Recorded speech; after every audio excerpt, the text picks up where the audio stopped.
Tarsal bones are very big and prominent and form 40% of the area of the foot.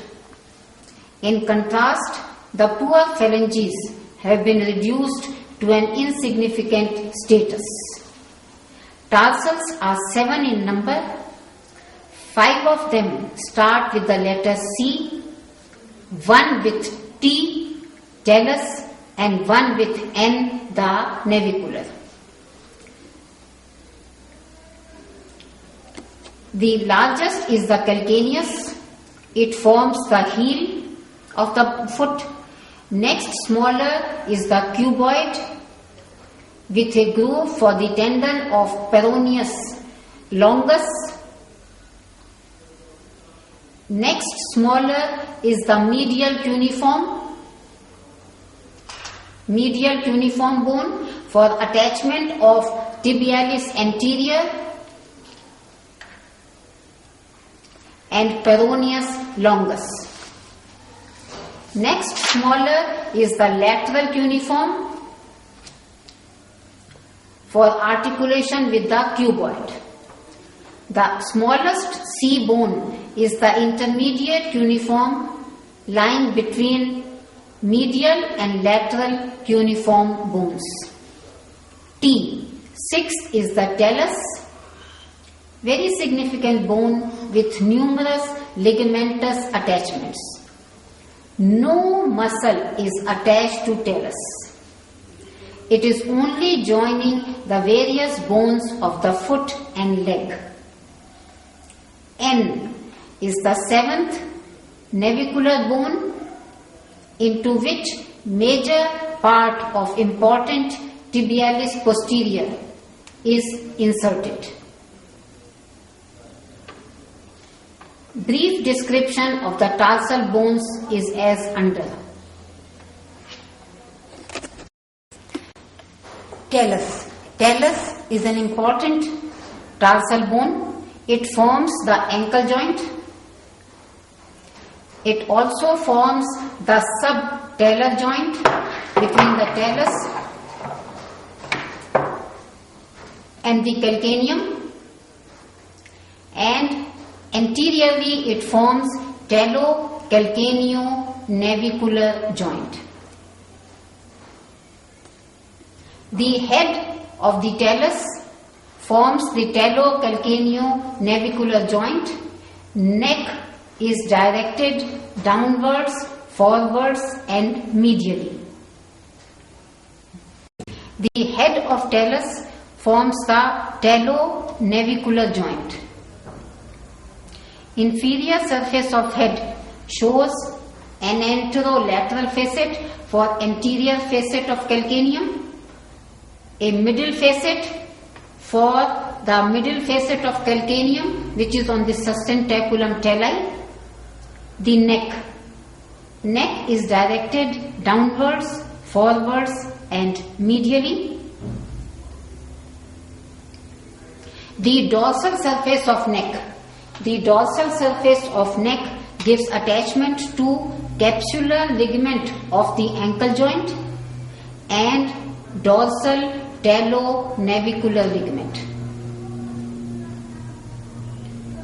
And the lateral surface of neck gives attachment to anterior talofibular ligament. The plantar surface of the neck has a groove which is known as sulcus tali.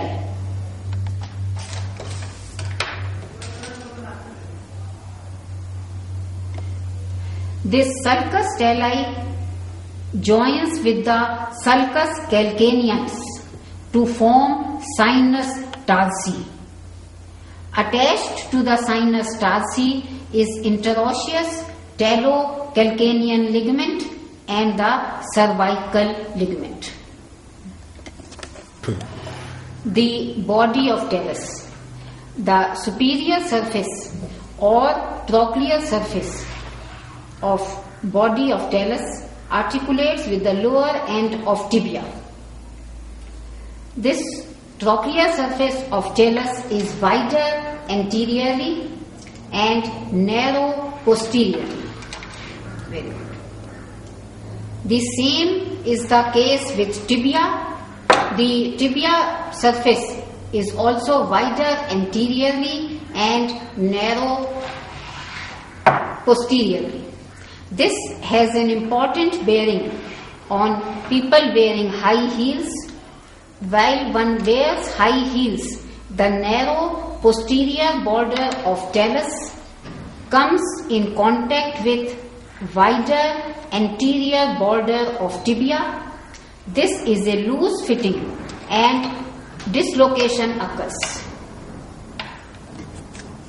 The inferior surface of body of talus bears the posterior calcanean facet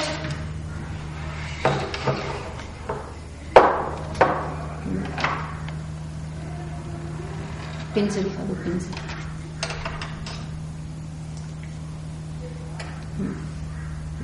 and forms the subtalar joint.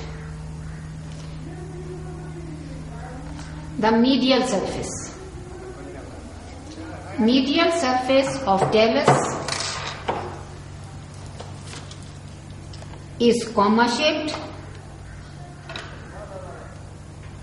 in the upper part and it articulates with the medial malleolus.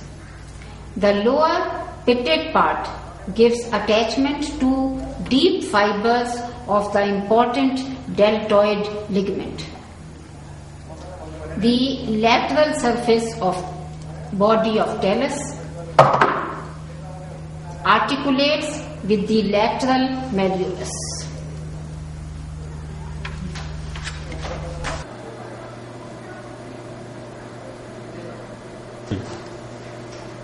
The talus and calcaneum are held in position. The posterior surface or posterior process shows a medial tubercle, a large lateral tubercle, and the groove in between the two has the tendon of flexor hallucis longus. Attachments.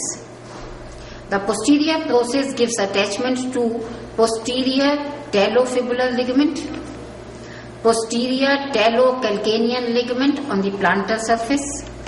Medial tubercle gives attachment to superficial part of deltoid ligament and medial talocalcanean ligament. The lateral tubercle is large and it may be a separate bone, then it is known as os trigonum. The calcaneus or calcaneum, it is the largest tarsal bone forming the heel. It is cuboidal in shape. It shows posterior surface, anterior surface, superior surface, inferior surface, which is rough, medial concave surface, and a lateral rough surface. The posterior surface.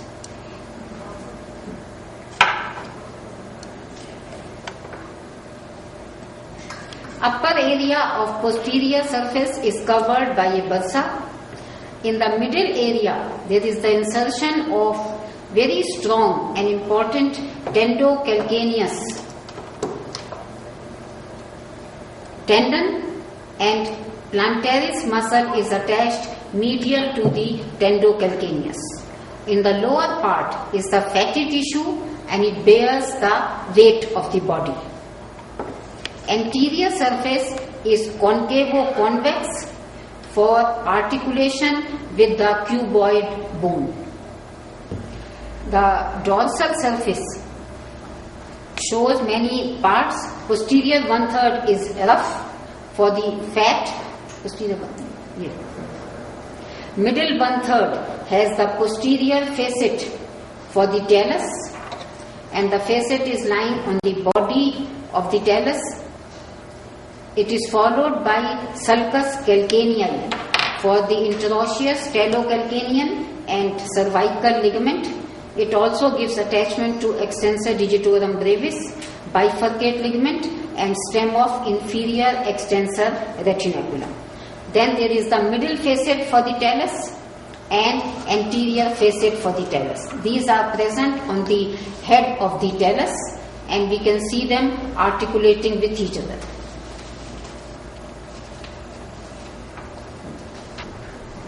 The plantar surface is rough.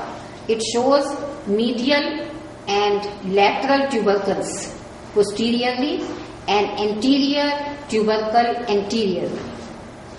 The long plantar ligament is attached between these three tubercles.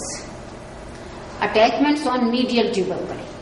There is plantar aponeurosis, flexor retinaculum, abductor hallucis muscle. Lateral to it is flexor digitorum brevis and attached on the lateral tubercle is abductor digiti minimi. The area in front of anterior tubercle and the anterior tubercle itself gives attachment to a short plantar ligament.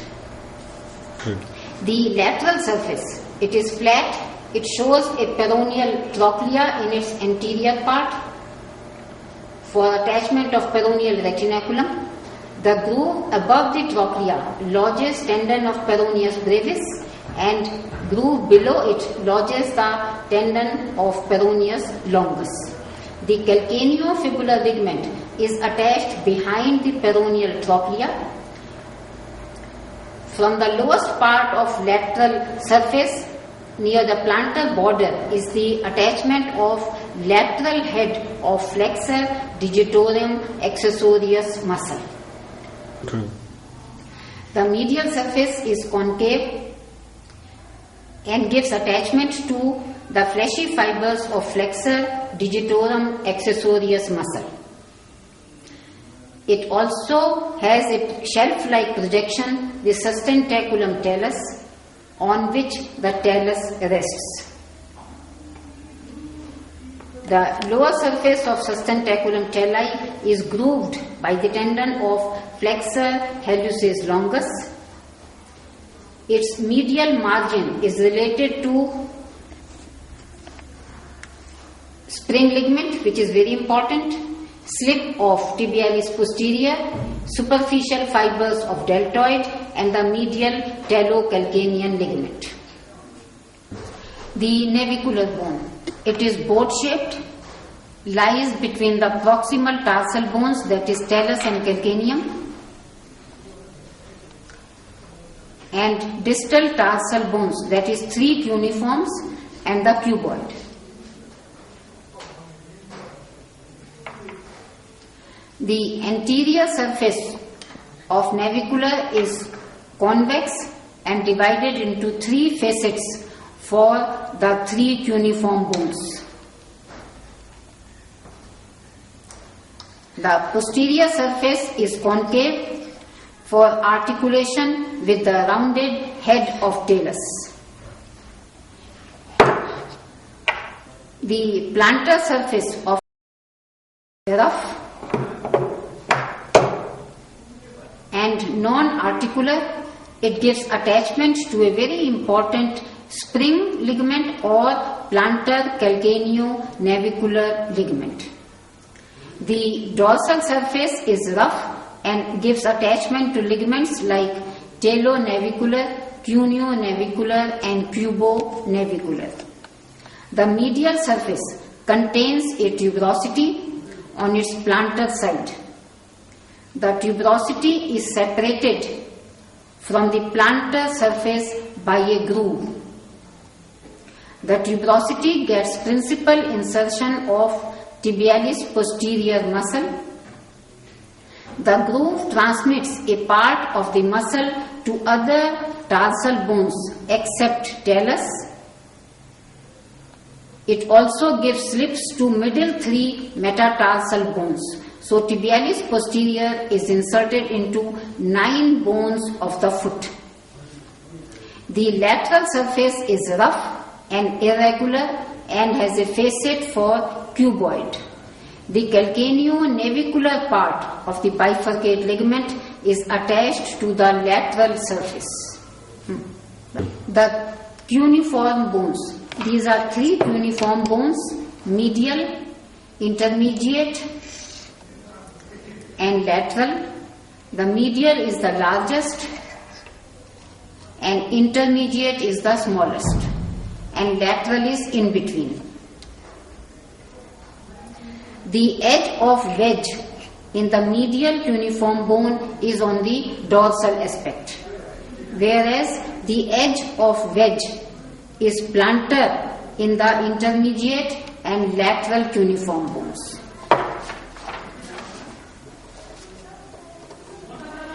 Medial cuneiform. It articulates proximally with the navicular and distally with the base of first metatarsal bone. Tibialis anterior is mostly inserted into antero-inferior angle of medial surface and partly into the base of first metatarsal.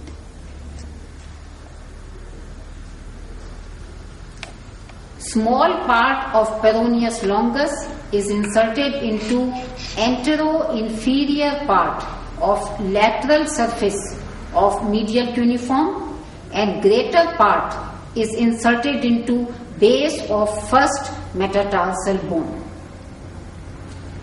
Plantar surface also gets a slip of tibialis posterior. Intermediate cuneiform. It is the smallest cuneiform. It articulates with the navicular proximally and base of second metatarsal distally. It receives a slip of tibialis posterior. Lateral cuneiform. It articulates with the navicular proximally and base of third metatarsal distally. The lateral surface articulates with the cuboid. It also receives a slip of tibialis posterior tendon. The cuboid, it articulates with the anterior surface of calcaneum to form the calcaneo-cuboid joint, and anteriorly it articulates with the bases of fourth and fifth metatarsal bones. Its lateral surface shows a notch which continues as a groove on the plantar surface. It gives passage to an important tendon of peroneus longus muscle. The long plantar ligament from the big area on plantar surface of calcaneum converts the groove into a tunnel for the safe passage of peroneus longus tendon. The short plantar ligament is attached to the posterior border of plantar surface.